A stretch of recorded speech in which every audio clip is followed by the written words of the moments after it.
Honorable and most respected His Excellency Shri Indramani Pandeyji, all the panelists and distinguished members of Indian community in Switzerland. Namaskar. Warm greetings from Berlin, Germany. I would like to express immense gratitude for this remarkable opportunity to represent the Indian diaspora on this platform today. Undoubtedly, evidently, Indians residing outside India have become the spiritual and cultural ambassadors across the globe for India. I'm proud to state that Indian diaspora not only excels in whichever fields they are in, be it medical, engineering, research, business, or academia, but also are regarded as a disciplined and model community among all immigrant groups. Indeed, as an Indian, I feel very proud when I receive positive opinions about Indian community from people from different nationalities I interact with. Whatever we are today is because of our country. And this patriotic feeling for the homeland shall always remain in the hearts of most of the Indians residing miles away from India. And actually, this is the emotion that motivates most of us to keep thinking about that, how we can give back to the homeland. If we look back over the decades, Indian diaspora has become an indispensable and instrumental in the success story of India in several domains, including science and technology. Actually, there are so many ways Indian diaspora gives back to the motherland, but I will not get into the facts and figures around the foreign investments, remittances, etc., because that is well known and just Google click away, right? But definitely in lieu of Indians playing a prominent role in the global science and information technology landscape, our contribution to the science and technology domain is a prominent one, yes. Today, as we all know, we are into the 4th generation technology era, a digital era that is evolving with each passing day, and proudly Indian origin scientists and technology professionals have been at the forefront of several innovations, digital progression and technological developments happening worldwide. And over the decades, this evidently has helped India in technological progression.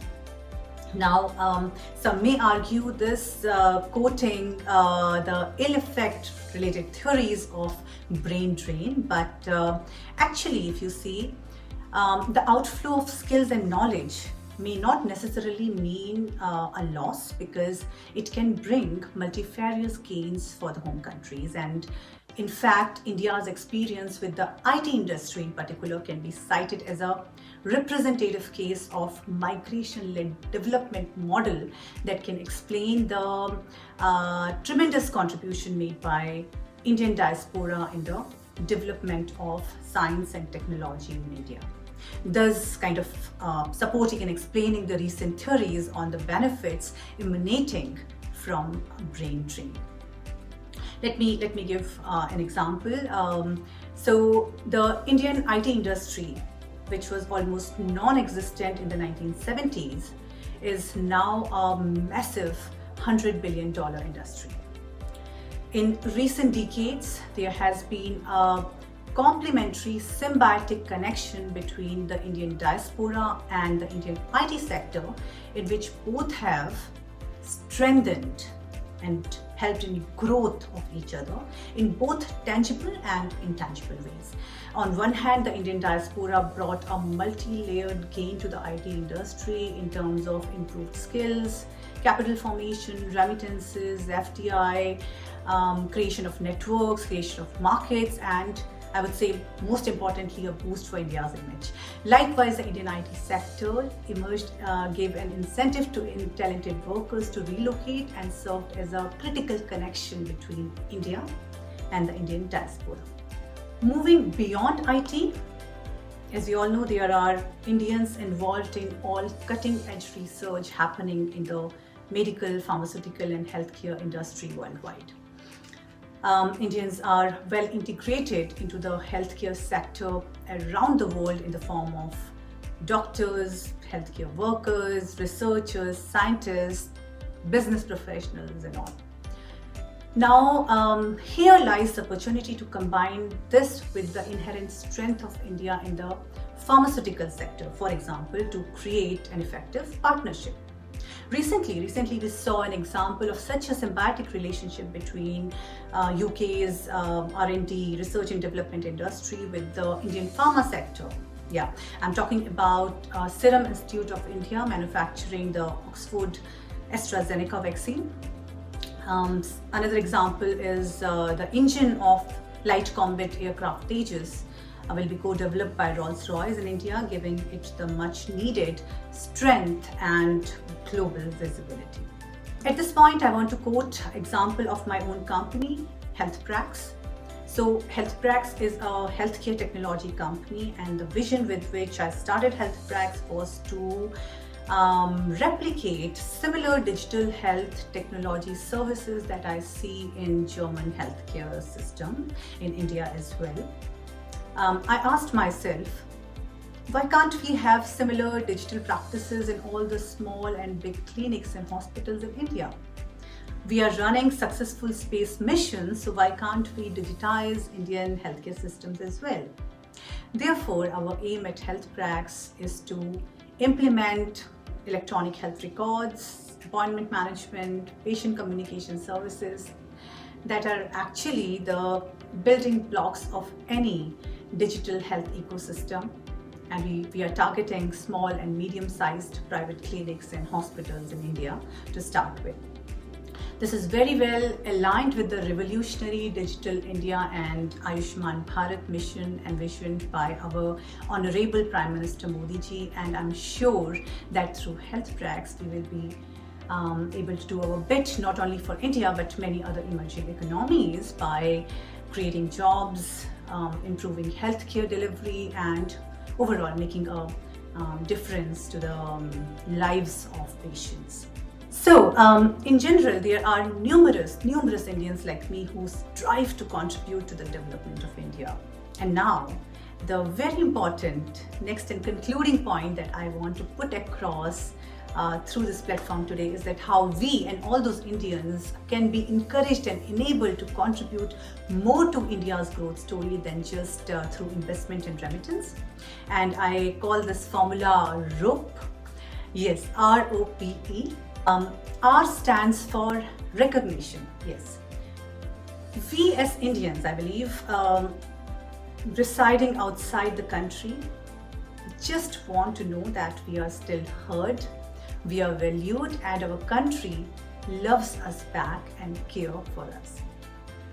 So if this recognition comes from the ministry, from Indian Embassy, I think that's all we need to stay motivated and keep serving the country from miles away. O stands for opportunity to engage, to participate. As I mentioned earlier, Indian diaspora can bring best-in-class know-how, technology, and best practices from across the world.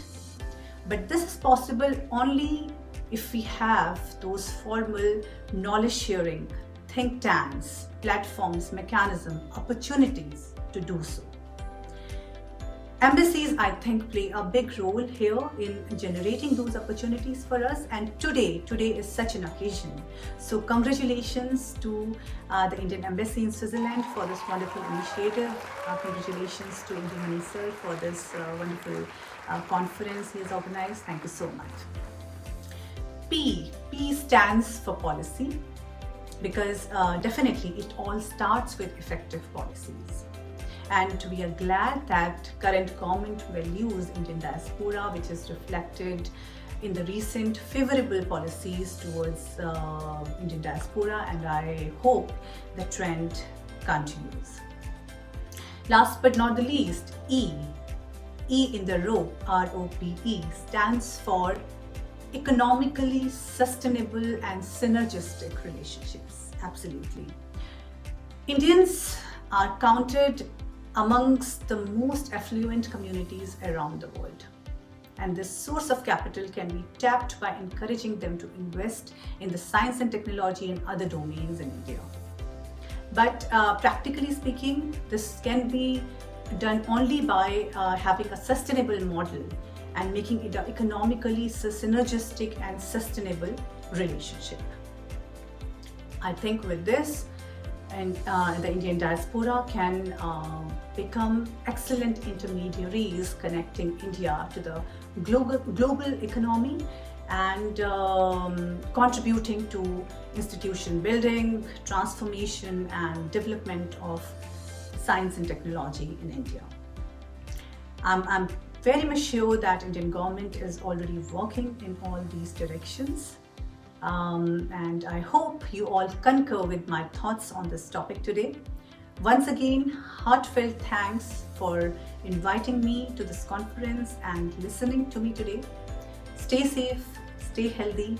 Namaskar. Thank you so much.